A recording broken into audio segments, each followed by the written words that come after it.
Katrina M. Gani. Saya Mary Fatmawati N. Wahab. Saya Nur Salmianti Abuke. Di sini kami akan membahas mengenai bioindikator kualitas udara. Selamat menyaksikan.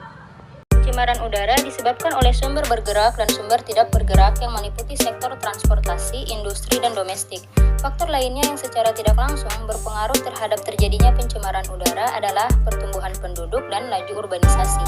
Pencemaran udara merupakan salah satu permasalahan lingkungan yang serius di Indonesia saat ini, sejalan dengan semakin meningkatnya jumlah kendaraan bermotor dan peningkatan ekonomi transportasi. Ada beberapa indikator dalam pemantauan kualitas udara, bisa melalui indikator kimia, fisika, dan biologi.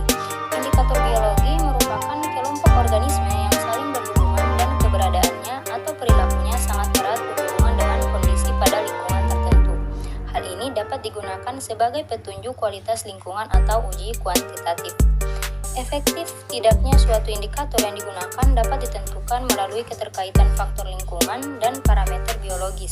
Karakteristik parameter biologis yaitu komposisi jenis, tubuh yang terkontaminasi polutan, dan gejala kerusakan suatu organisme. Bioindikator adalah komponen biotik atau makhluk hidup yang dijadikan sebagai indikator yang dapat menunjukkan waktu dan lokasi maupun kondisi alam atau bencana alam, serta perubahan kualitas lingkungan yang terjadi karena aktivitas manusia. Bioindikator dapat dikatakan sebagai petunjuk indikator kondisi alam. Ketika bioindikator itu sendiri mampu menggambarkan kondisi alam dari lingkungan yang ada di sekitarnya. Lumut atau Bryophyta merupakan salah satu divisi pada tumbuhan tingkat rendah. Bryophyta berasal dari kata bryon, artinya lumut, dan phyton berarti lembab atau basah, yang bila digabungkan menjadi satu kata berarti tumbuhan yang hidup di tempat-tempat lembab atau basah.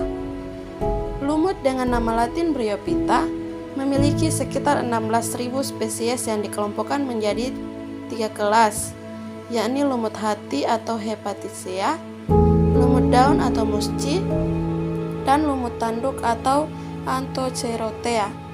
Efek pencemaran udara terhadap Bryophyta. Bryophyta memiliki kemampuan untuk memfasilitasi pendeteksi unsur-unsur yang ada dalam konsentrasi sangat rendah. Bryophyta dapat disimpan selama beberapa tahun tanpa kerusakan yang nyata, dan spesimen lama dapat dengan mudah dianalisis secara kimia. Dengan demikian, Bryophyta dapat berfungsi sebagai environment specimen banks. Bryophyta tumbuh pada berbagai habitat dan dapat mendapatkan nutrisi dari zat terlarut dalam kelembaban sekitar. Zat tersebut langsung diserap melalui difusi melalui sel. Polutan mencapai jaringan Bryophyta dapat dibentuk dalam gas dan partikel, jadi Bryophyta menunjukkan adanya unsur dan gradien konsentrasi di masing-masing substrata. Sifat unik dari Bryophyta untuk mengakumulasi unsur-unsur polutan sangat baik untuk dimanfaatkan sebagai bioindikator pencemaran lingkungan karena distribusinya yang luas. Kemampuan tumbuh pada berbagai habitat, luas permukaan yang besar, dan kekurangan pohon katikula.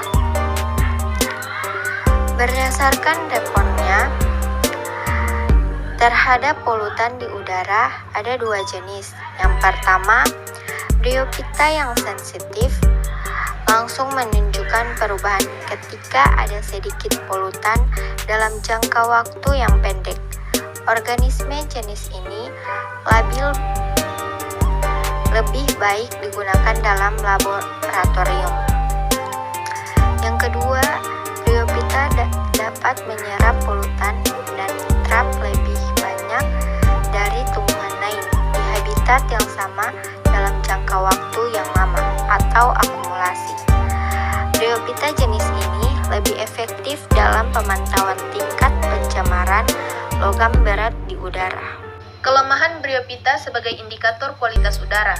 Kurang peka terhadap radioaktif karena inti sel terlalu kecil. Standar praktek seperti pengambilan sampel, analisis dan pemilihan spesies dalam pemantauan dengan menggunakan lumut kurang berkembang dibandingkan dengan pemantauan dengan menggunakan lichen, karena ketersediaan spesies lichen yang lebih besar khususnya spesies epifit untuk pemantauan polusi udara. Kelebihan Bryophyta sebagai indikator kualitas udara: jumlah spesies yang banyak dan tumbuh di berbagai habitat. Bryophyta kecil dan mudah dalam penanganannya. Kebanyakan dari mereka adalah selalu hijau, evergreen, dan dapat disurvei sepanjang tahun. Bryophyta tidak memiliki kutikula dan sistem akar serta memperoleh nutrisi dalam bentuk partikel dan larutan langsung dari deposisi atmosfer. Perbandingan sampel segar dengan spesimen herbarium memungkinkan analisis retrospektif pencemaran logam. Peningkatan pertumbuhan tahunan biasanya lebih mudah dideteksi dalam lumut daripada lichen. Lumut sering diyakini lebih tepat digunakan untuk studi temporal atau sementara. Hal ini terutama berlaku untuk